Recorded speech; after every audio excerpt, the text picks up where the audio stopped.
All right, we're entering the realm of spoiler talk, because I already did my spoiler-free review of Batman Arkham Knight. Have I ever done a spoiler talk for a video game? I don't know that I have. Sure, it's happened somewhere else, but it's not that common. But this one requires it. And that's a fair spoiler warning right there. If you have not played Batman Arkham Knight, this is full of spoilers. I have done my part by warning you. One of the things I loved about this game is the return of Mark Hamill as the Joker. I didn't expect that. I didn't know that. I like keeping my nose out of the trailers, out of the gossip. I like being surprised. I like that experience. So when he showed up, I was like, holy shit, he's coming back for one last hurrah. And they do it in such a clever way. Batman's ultimately losing his mind because he has like Joker blood in him. And the Joker's condition, I guess, is like a blood disease. It's like an STD or some shit. So these people who have had Joker blood transfusions, they're going nuts. And Bruce Wayne is one of them. But it's such a great concept, and here's why. Because he will show up to randomly talk shit how the Joker would for the situation. But when we've seen that before, it's Joker talking shit per the situation and the Joker's perspective. Yeah, he'll have commentary on what Batman's doing, but it's not in Batman's mind. This time, the Joker is talking shit per what Bruce Wayne and Batman know. So it's the kind of shit talk Joker would do given the information in Batman's head. That's awesome. It made for some great moments, great surprises, great commentary by one of my favorite characters, if not my favorite character of all time. So jumping right into the Arkham Knight, the whole thing is like, what's his identity? Who is he? I was convinced for a large section of this game that it was Damian Wayne. Everything added up. The Arkham Knight was talking about how Batman was responsible for the death of his family, and it concentrated a lot about Talia al Ghul and how Batman failed Talia al Ghul. Even Joker in his mind came up to talk about how he shot Talia al Ghul and Batman failed her. So it's like, it makes sense. Damian Wayne is Talia al Ghul's son. Talia al Ghul died. Damian Wayne wants revenge for the death of his mother. He obviously knows how Batman operates, so it had to have been a Robin like Damian Wayne. I haven't seen Damian Wayne in the Arkham universe, so he either does not exist whatsoever, or he does, and he's out there somewhere. He has a whole army, some of which use ninjutsu with swords. Made sense that he'd go there and be like, okay, it's the last Al Ghul heir. Ra's al Ghul's dead. Talia al Ghul's dead. I'm running this shit now. We're gonna get revenge. Just made a lot of sense to me that it would be Damian Wayne. Then they start showing death in the family and the Jason Todd Robin being tortured by Joker. Another thing that's great for Batman to have the Joker in his head, because at that point you can show things like this story. I just liked seeing it in action. However, when they were doing it, I was like, oh, okay. So that's the Arkham Knight. Right when they showed that Joker recorded it and sent Batman the tape, I was like, okay,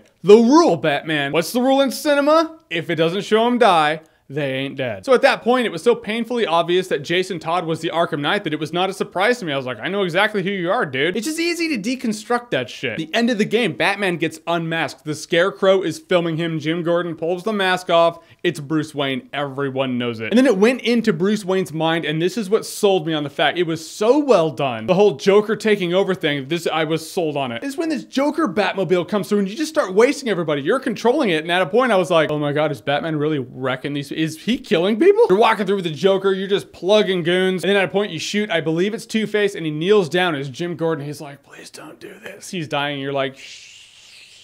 But from there, it goes from the Joker being completely liberated to like Batman statues are coming out of nowhere and you're the Joker and you're killing them off. And then from there, it goes to him being locked away. It just does it so well and so seamlessly. I totally believe the Joker took over, Batman fought him, locked him away in his subconscious, Batman wins. And after that, he's not afraid anymore. Takes down the Scarecrow, done. That's right, no boss fight. Yeah. I understand people are kind of salty about that shit. I do get it. Because the biggest showdown boss fight in the entire game, they build up the Arkham Knight so much, you're like, I'm gonna square off with this dude. Your biggest fight with him is ultimately you're going through these sewer tunnels and he's chasing you with the fucking cleaner from Labyrinth. And you just kind of outrun it through a few tunnels and then you're fine. The hand-to-hand shit wasn't really hand-to-hand shit. You had to sneak up on him from under the gargoyles, do that a few times and you win. I think it would have been better in that scene before he's unmasked, you fight him hand-to-hand style, unlike any other boss fight in the entire game, really. And then at that point, after you get the last lick, he then knocks you down. He's like, you don't know who I am. Blam. And then that's the reveal. Then after that, do the sneaky shit because yeah, Batman doesn't want to pummel Jason Todd, but it's okay because after the Arkham Knight leaves, Deathstroke comes back to Gotham. Because you know, once you take out the militia checkpoints, you're going to square off against Deathstroke, mano a mano, and we're going to know once and for all, through the purity of hand-to-hand combat, who is the greatest combatant? In Batman, no. In DC Comics, who? Batman versus Deathstroke. One will stand, one will fall. Until you fight him with a tank.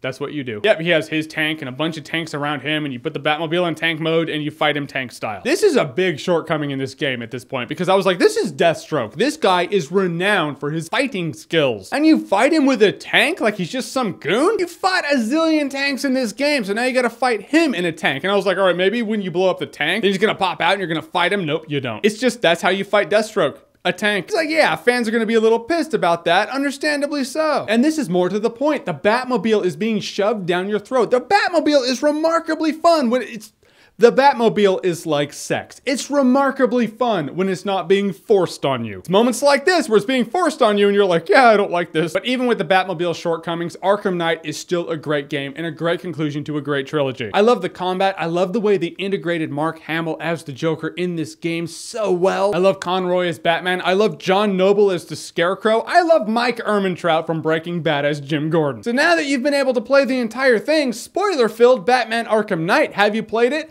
What did you still think about it? You were pissed about the Deathstroke fight. I understand, I do. Whatever you think, comment below, let me know. And yes, San Diego Comic-Con is upon us. Once again, I will be there. And I have a couple of Comic-Con panels I'm on. Friday morning, I'm on the Masters of the Web Comic-Con panel brought to us by John Campea. And Friday night, I'm on the Screen Junkies Movie Fights panel. Live movie fights, no bullshit team-ups like last time. Yeah, let's try not to do that this time. So if you guys see me, I'll be the only idiot in the smoldering heat wearing a suit. Come up, say hi. I love meeting you guys. I love my fans. So I can't wait to see you. And in the end, if you like what you've seen here and you want to see more, click right here to see more.